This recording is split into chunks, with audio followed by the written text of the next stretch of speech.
আসসালামু আলাইকুম ওরহমতুল্লাহি ওয়াবারাকাতুহু। আজ পবিত্র কোরআন মাজিদ থেকে তেলাওয়াত করা হবে সূরাতুল বাকারার আয়াত নম্বর 123 থেকে নিয়ে 130 পর্যন্ত এবং তার সাথে তার বাংলা তর্জমা পড়া হবে ইনশাআল্লাহ।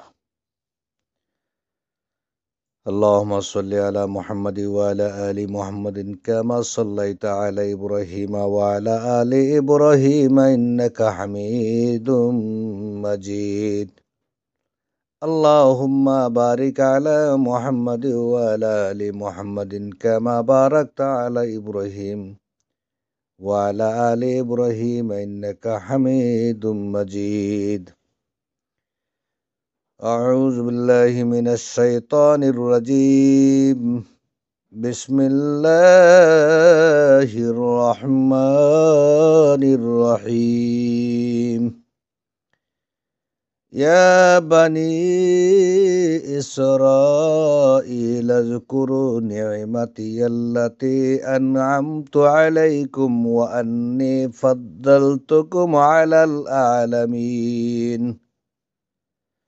واتقوا يوما لا تجزي نفس عن نفس شيئا ولا يقبل منها عدل ولا تنفعها شفاعة ولا هم ينصرون.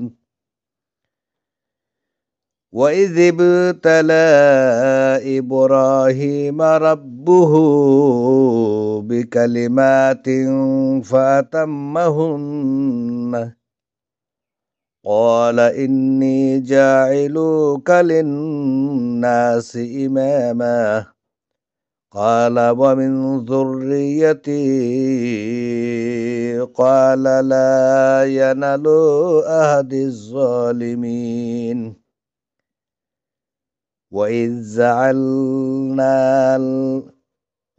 جعلنا البيت مثابة للناس وأمنا واتخذوا من مقام إبراهيم مصلى وعهدنا إلى إبراهيم وإسماعيل أن طهر بيتي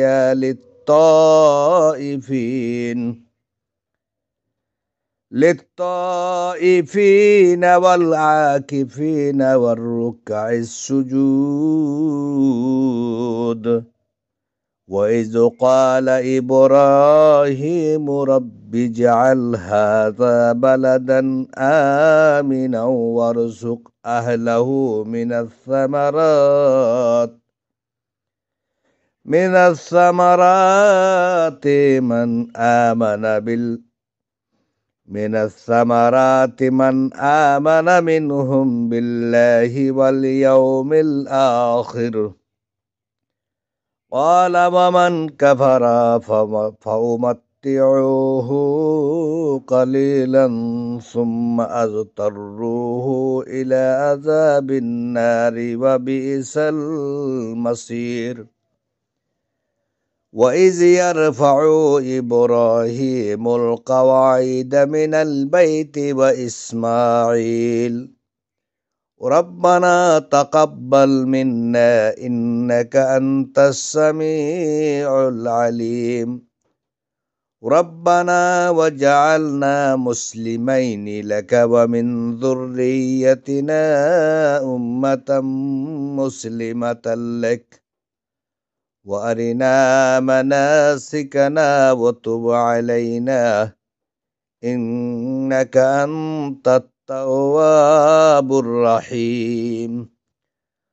ربنا وابعث فيهم رسولا منهم يتلو عليهم آياتك ويعلمهم الكتاب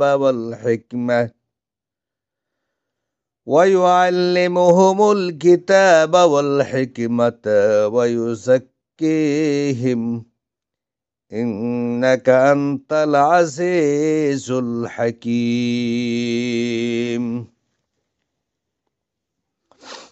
এখন বাংলা তর্জমাগুলো শুনুন। হে বনে ইসরাইল, তোমরা আমার নিয়ামতকে স্মরণ করো যা আমি তোমাদেরকে দিয়েছি। আর নিশ্চয় আমি তোমাদেরকে শ্রেষ্ঠত্ব দিয়েছি সৃষ্টিকুলের উপর।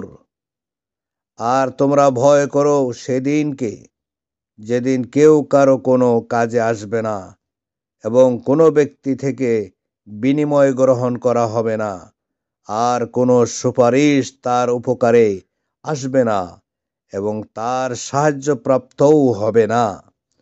আর স্মরণ করো যখন ইব্রাহিমকে তার রব কয়েকটি বাণী দিয়ে পরীক্ষা করলেন, অতঃপর সে তা পূর্ণ করল।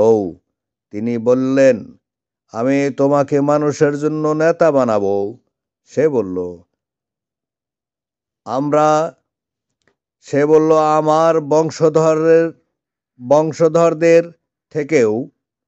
তিনি বললেন, জালিমরা আমার ওয়াদাপ্রাপ্ত হয় না। আর স্মরণ করো যখন আমি কাবাকে মানুষের জন্য মিলন কেন্দ্র ও নিরাপদ স্থান বানালাম এবং আদেশ দিলাম যে তোমরা মাকাম ইব্রাহিমকে সালাতের স্থান রূপে গ্রহণ করো। আর আমি ইব্রাহিম ও ইসমাইলকে দায়িত্ব দিয়েছিলাম যে তোমরা আমার গৃহকে তওয়াফকারী, ইতিকাফকারী ও রুকুকারী ও সিজদাকারীদের জন্য পবিত্র করো।